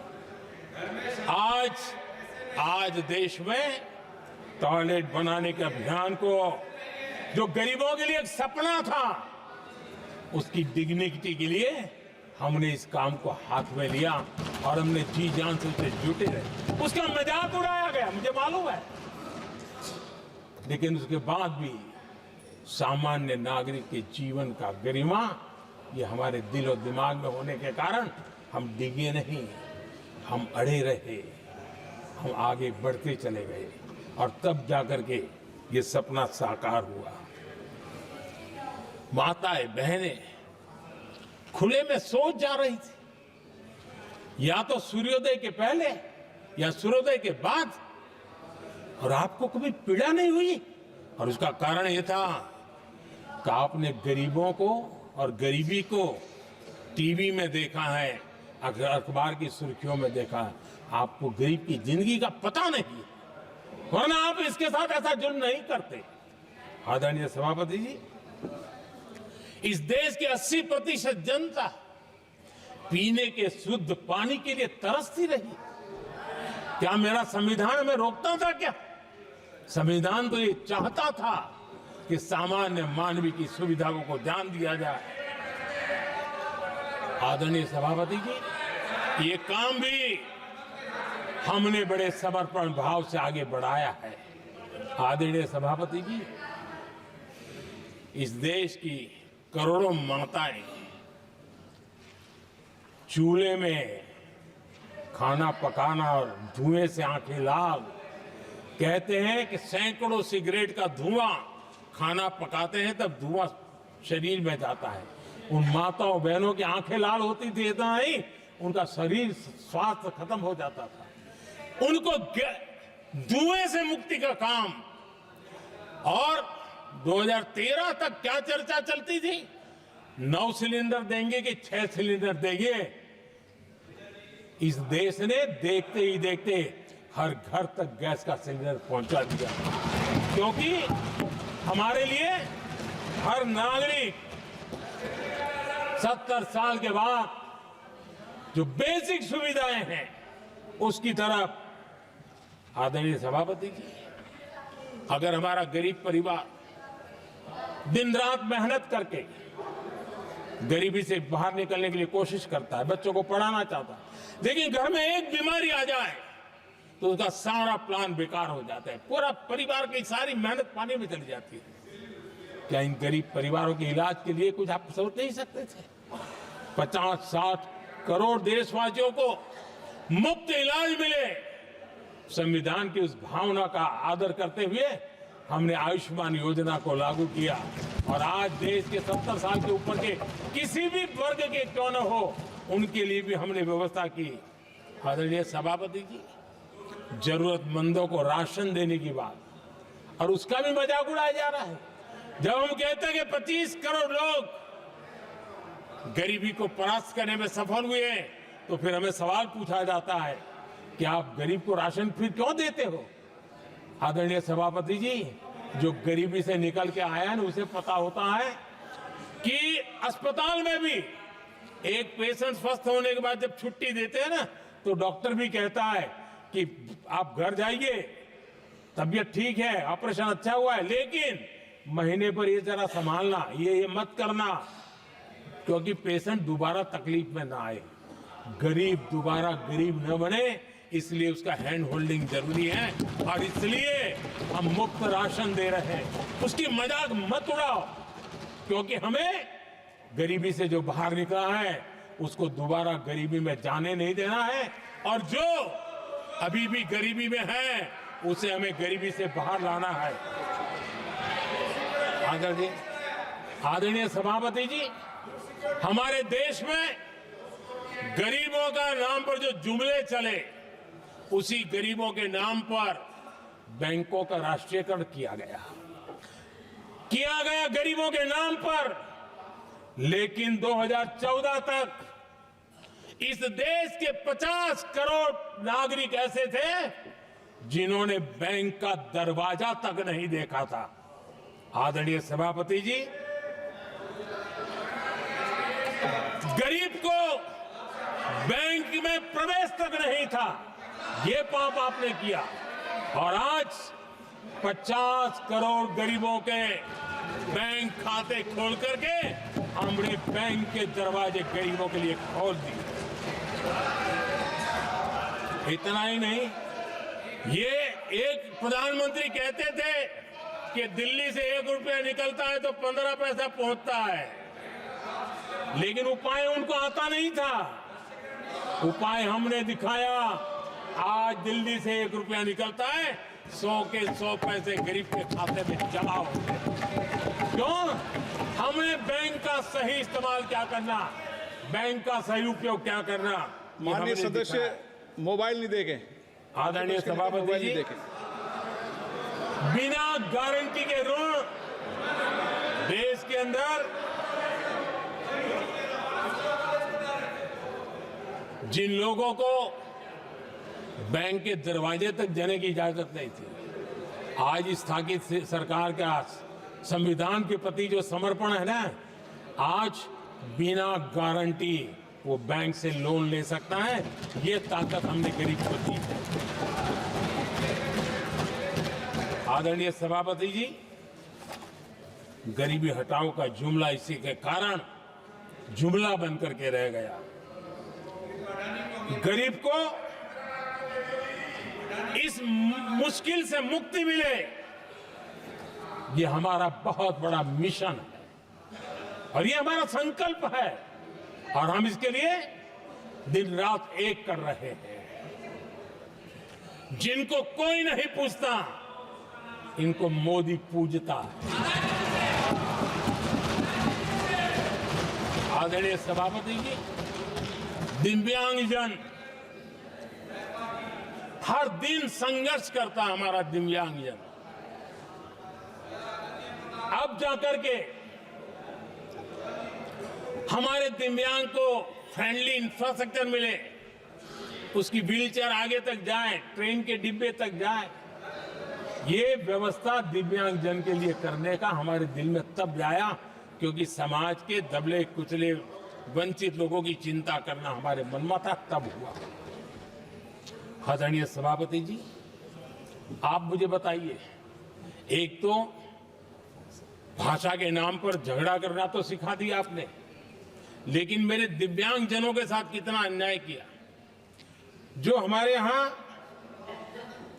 साइनेज लैंग्वेज जो है, साइन लैंग्वेज की जो व्यवस्था है, खास करके मूक बधिर के लिए, अब दुर्भाग्य ऐसा देश का कि असम में जो भाषा सिखाई जाए, उत्तर प्रदेश में दूसरी सिखाई जाए, उत्तर प्रदेश में सिखाई जाए, महाराष्ट्र में तीसरी सिखाई जाए। हमारे दिव्यांगजनों के लिए एक साइन लैंग्वेज का होना बहुत जरूरी था। आजादी के 7 दशक बाद भी उनको उन दिव्यांगजनों की याद नहीं आई। एक कॉमन साइन लैंग्वेज बनाने का काम हमने किया, जो आज देश के मेरे सभी दिव्यांग भाई बहनों के लिए काम आ रही है। आदरणीय सभापति जी, गुमंतु और अर्ध गुमंतु जन समूह समाज का इसके ऊपर पूछने वाला नहीं था। उनके कल्याण के लिए वेलफेयर बोर्ड बनाने का काम हमने किया, क्योंकि संविधान की प्राथमिकता है लोग, हमें उसको दर्जा देने का काम किया है। आदरणीय सभापति जी, हर कोई रेहड़ी पटरी के लोगों से जानता है। हर मोहल्ले में, हर इलाके में, हर फ्लैट में, हर सोसाइटी में सुबह होते ही वो रेहड़ी पटरी वाला आकर के मेहनत करके और लोगों का जीवन चलाने में मदद करता है। उसको बेचारे को 12-12 घंटे काम करे, रेहड़ी भी किसी से किराए पर ले ले, किसी से ब्याज से पैसा ले, किसी से सामान खरीदे, शाम को ब्याज खाओ पैसा ले जाए, बड़ा मुश्किल से अपने बच्चों के लिए ब्रेड का टुकड़ा ले जा सके। ये हालत थी। ये हमारी सरकार ने है रेहड़ी पटरी वालों के लिए स्वनिधि योजना बना करके बैंक से उनको बिना गारंटी लोन देने का शुरू किया, और आज उसके कारण, वो स्वनिधि योजना के कारण वो तीसरे राउंड तक पहुंचा है और अधिकतम लोन बैंक से उसको सामने से मिल रही है। उसकी प्रतिष्ठा का और उसका विस्तार हो रहा है, विकास भी हो रहा है। आदरणीय सभापति जी, इस देश में हम में से कोई ऐसा नहीं होगा जिसको विश्वकर्मा की जरूरत न पड़ती हो। समाज की व्यवस्था की एक बहुत बड़ी व्यवस्था बनी थी, सदियों से चली आ रही थी, लेकिन वो विश्वकर्मा साथियों के लिए कभी पूछा नहीं गया।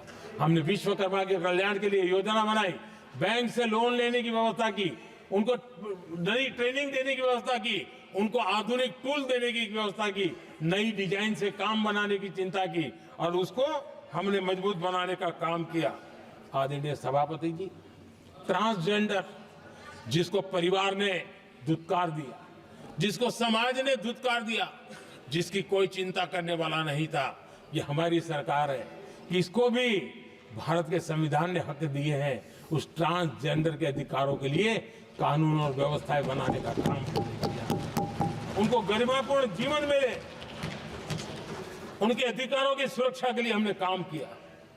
आदरणीय सभापति जी, हमारे आदिवासी समाज इतनी सारी बातें करते, मुझे तो याद है मैं जब गुजरात का मुख्यमंत्री बना तो हमारे यहाँ उमरगांव से अंबाजी तक एक पूरा बेल्ट, गुजरात का पूर्वी हिस्सा पूरा आदिवासी बेल्ट, और एक कांग्रेस के मुख्यमंत्री आदिवासी रह चुके थे। इतने सालों के बाद भी उस पूरे इलाके में एक भी साइंस स्ट्रीम की स्कूल नहीं थी। मेरे आने से पहले एक भी साइंस स्ट्रीम की स्कूल नहीं थी। अगर साइंस स्ट्रीम की स्कूल नहीं है तो कितनी आरक्षण की बातें करो, वो बेचारा इंजीनियर और डॉक्टर कैसे बन सकता है। ये मैंने उस इलाके में काम किया और वहाँ साइंस स्ट्रीम की स्कूलें, अब तो वहाँ यूनिवर्सिटीज बन गई है। लेकिन यानी राजनीति की चर्चा करना, संविधान के अनुरूप काम न करना, ये जिनकी सत्ता भूख है ना, उसका हमने आदिवासी समाज में भी जो अति पिछड़े लोग हैं, और मैं राष्ट्रपति जी का आभार व्यक्त करता हूं, उन्होंने मेरा काफी मार्गदर्शन किया। राष्ट्रपति महोदया ने मेरा मार्गदर्शन किया और उसमें से पीएम जनमन योजना बनी। हमारे देश में बिखरे बिखरे आदिवासी समाज के छोटे छोटे समूह जो आज भी उनको कोई सुविधा प्राप्त नहीं हुई थी। हमने ढूंढ करके, संख्या बहुत कम है, वोट की राजनीति में उनकी तरफ देखने वाला कोई नहीं था, लेकिन मोदी है जो आखिर को भी पहुंचता है। और इसलिए हमने उनके लिए पीएम जनमन योजना के द्वारा उनके विकास की। आदरणीय सभापति जी, जैसे समाजों में उनके विकास संतुलित होना चाहिए, पिछड़े से पिछड़ा व्यक्ति को भी संविधान अवसर देता है, जिम्मेवारी भी सरकार को देता है, उसी प्रकार से कोई भी विभाग भी, कोई हमारा ज्योग्राफिकल इलाका भी, वो पीछे नहीं रहना चाहिए। और हमारे देश में किया क्या, 60 साल के दरमियान 100 डिस्ट्रिक्ट आइडेंटिफाई करके कह दिया कि ये तो बैकवर्ड डिस्ट्रिक्ट है। और बैकवर्ड डिस्ट्रिक्ट का ऐसा लेवल लग गया कि किसी की ट्रांसफर होती थी तो वो कहता था पनिशमेंट पोस्टिंग, तो कोई जिम्मेवार अफसर जाता ही नहीं था। और उनकी तरह हमने पूरी स्थिति को बदल दिया। हमने एस्पिरेशनल डिस्ट्रिक्ट का एक कल्पना रखी और 40 पैरामीटर पर ऑनलाइन रेगुलर मॉनिटरिंग करते रहे, और आज एस्पिरेशनल डिस्ट्रिक्ट उस राज्य के अच्छे जिलों की बराबरी करने लग गए और खुद को नेशनल एवरेज की बराबरी करने लगे। भूभाग भी पीछे न रहे, कोई जिला अब इसको आगे ले गए करके हमने 500 ब्लॉक को एस्पिरेशनल ब्लॉक बना करके उन आजादी के कई दशकों के बाद भी इतना बड़ा आदिवासी समूह, उनके लिए अलग मंत्रालय नहीं बनाया गया। पहली बार अटल बिहारी वाजपेयी की सरकार आई और उन्होंने अलग आदिवासी मंत्रालय बनाया, अलग आदिवासी विकास और विस्तार के लिए बजट दिया। आदरणीय सभापति जी, हमारे माछीमार समाज, मछुआरा समाज क्या अभी अभी आया है क्या? क्या उनकी नजर नहीं की आपकी? इन मछुआरा समाज के कल्याण के लिए पहली बार हमारी सरकार ने आकर के अलग मंत्रालय बनाया फिशरीज का। उनके कल्याण के लिए अलग से हमने बजट दिया, समाज के इस तबके की चिंता की। आदरणीय सभापति जी, मेरे देश का छोटा किसान, उसके जीवन में सहकारिता एक मुख्य अंग है। छोटे किसान की जिंदगी को सामर्थ्य देने के लिए सहकारी क्षेत्र को जिम्मेवार बनाना, सहकारी क्षेत्र को सामर्थ्यवान बनाना, सहकारी क्षेत्र को बल देना, इसकी महात्मा हम समझते हैं, क्योंकि छोटा किसान, उसकी चिंता हमारे दिल में थी और इसलिए हमने अलग सहकारिता मंत्रालय बनाया। हमारी सोचने का तरीका क्या है? हमारे देश में नौजवान है, पूरा विश्व आज वर्कफोर्स के लिए तरस रहा है। देश में डेमोग्राफिक डिवीजन लेना है तो हमारे इस वर्कफोर्स को स्किल बनाना चाहिए। हमने अलग स्किल मंत्रालय बनाया ताकि दुनिया की आवश्यकता के अनुसार मेरा देश का नौजवान तैयार हो और विश्व के साथ वो अपने आगे बढ़े। आदरणीय सभापति जी, हमारा नॉर्थ ईस्ट इसलिए कि वहां वोट कम है, सीटें कम है, इसकी कोई परवाह नहीं है। यह अटल जी की सरकार थी जिसने पहली बार नॉर्थ ईस्ट के कल्याण के लिए डोनियर मंत्रालय की व्यवस्था की और आज उसका परिणाम है कि नॉर्थ ईस्ट के विकास की नई चीजों को हम प्राप्त कर पाए। इसी के कारण रेल, रोड, पोर्ट, एयरपोर्ट ये बनने की दिशा में आगे बढ़ रहे हैं। आदरणीय सभापति जी, आज भी दुनिया के देशों में लैंड रिकॉर्ड के लेकर के समृद्ध देशों को भी कई संकट।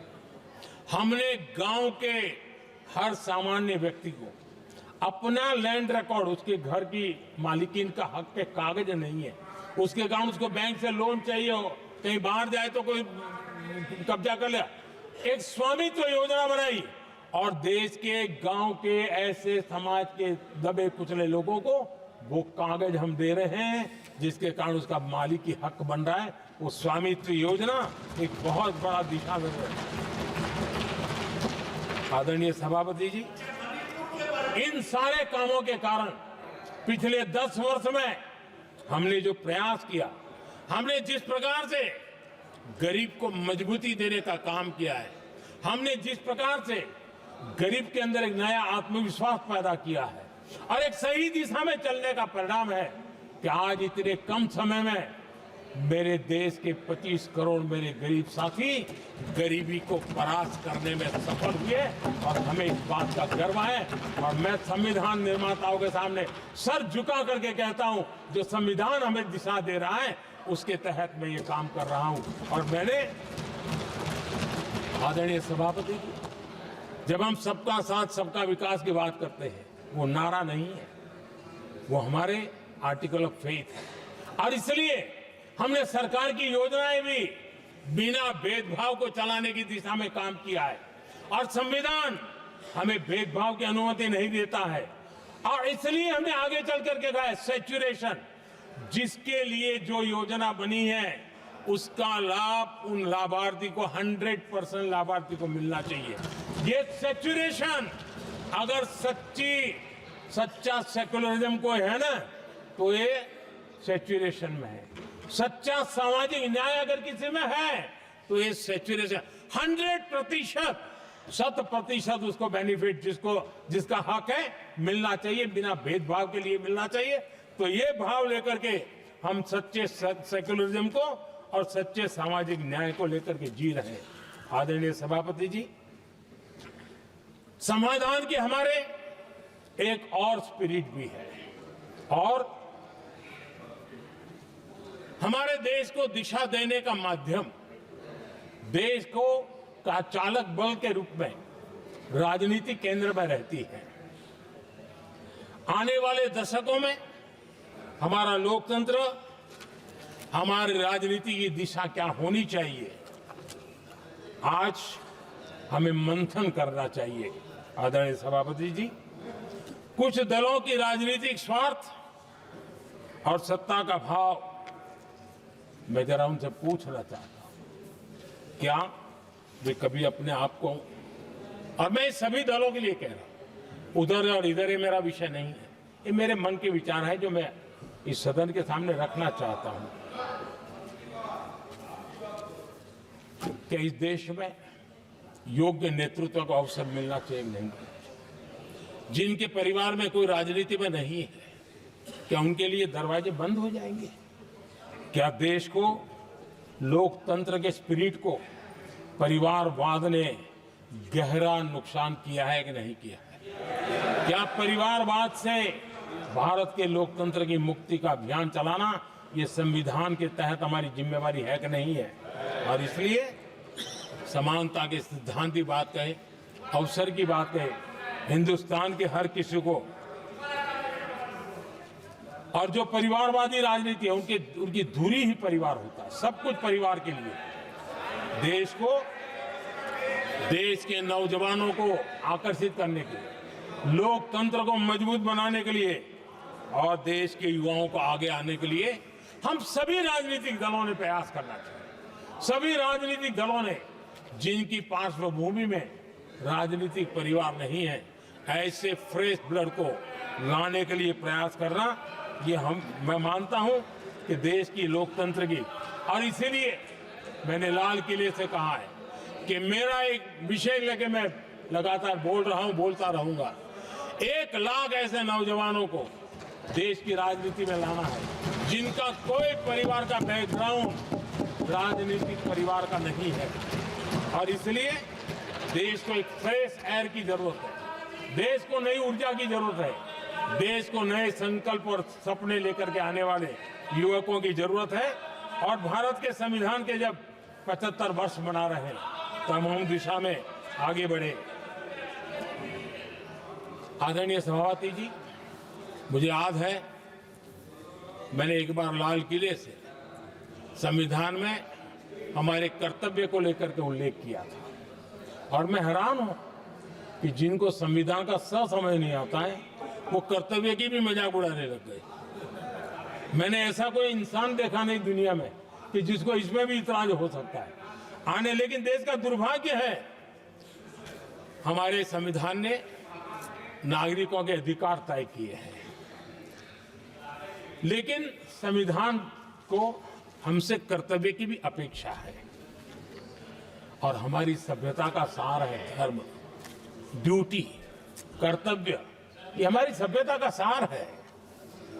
और महात्मा गांधी जी ने कहा था, महात्मा जी का कोट है, उन्होंने कहा था, मैंने ये अपनी अशिक्षित लेकिन विद्वान मां से सीखा है कि हम अपने कर्तव्यों को जितना अच्छे से निभाते हैं उसी से अधिकार निकल करके आता है।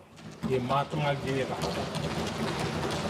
मैं महात्मा जी की बात को आगे बढ़ाता हूं और मैं कहना चाहूंगा, अगर हम अपने मौलिक कर्तव्यों का पालन करें तो कोई भी हमें विकसित भारत बनाने से नहीं रोक सकता। संविधान का 75वां वर्ष कर्तव्य के प्रति हमारे समर्पण भाव को, हमारी प्रतिबद्धता को और ताकत दें, देश कर्तव्य भावना से आगे बढ़े, ये मैं मानता हूं समय की मांग है। आदरणीय सभापति जी,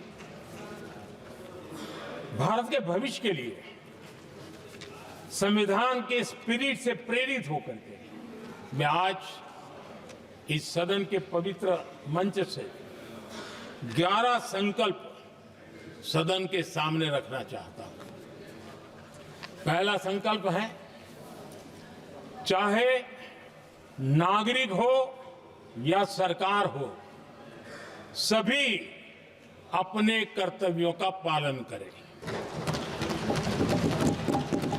दूसरा संकल्प है, हर क्षेत्र, हर समाज को विकास का लाभ मिले, सबका साथ, सबका विकास हो।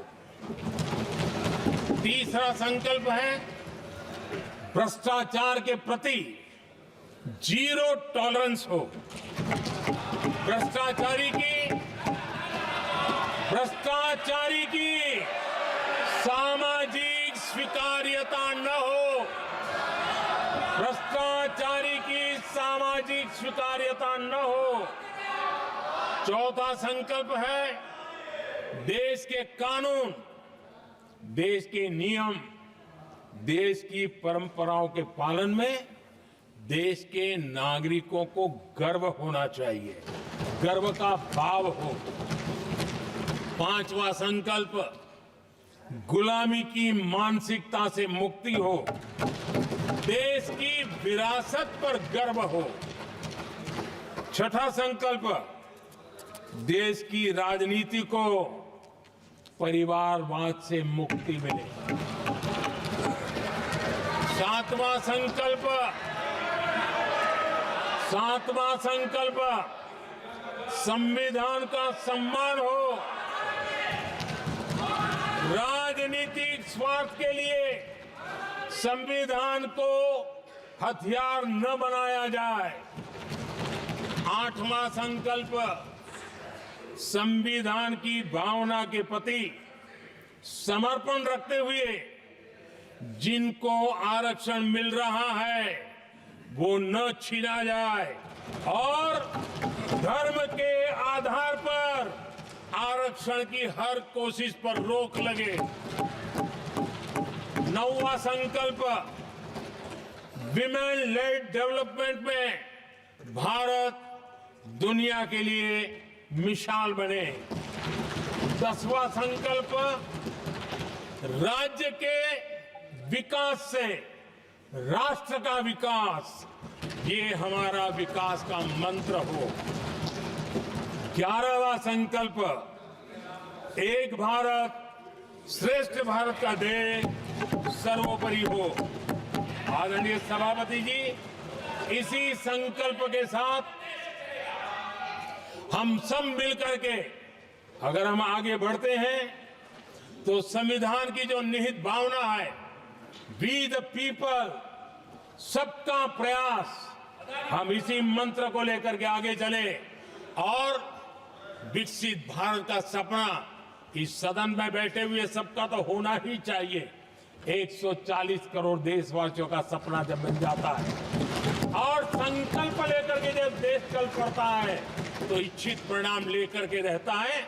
मेरा 140 करोड़ देशवासियों के प्रति मेरी अपार श्रद्धा रही है। उनके सामर्थ्य पर मेरी श्रद्धा है, देश की युवा शक्ति पर मेरी श्रद्धा है, देश की नारी शक्ति पर मेरी श्रद्धा है। और इसलिए मैं कहता हूं कि देश 2047 देश जब आजादी के 100 साल मनाएगा तो विकसित भारत के रूप में मनाएगा। इस संकल्प के साथ आगे बढ़े। मैं फिर एक बार इस महान पवित्र कार्य को आगे बढ़ाने के लिए सबको शुभकामनाएं देता हूं और मैं आदरणीय सभापति जी, आपने समय बढ़ाया इसके लिए मैं आपका बहुत बहुत आभार व्यक्त करता हूं। बहुत बहुत धन्यवाद।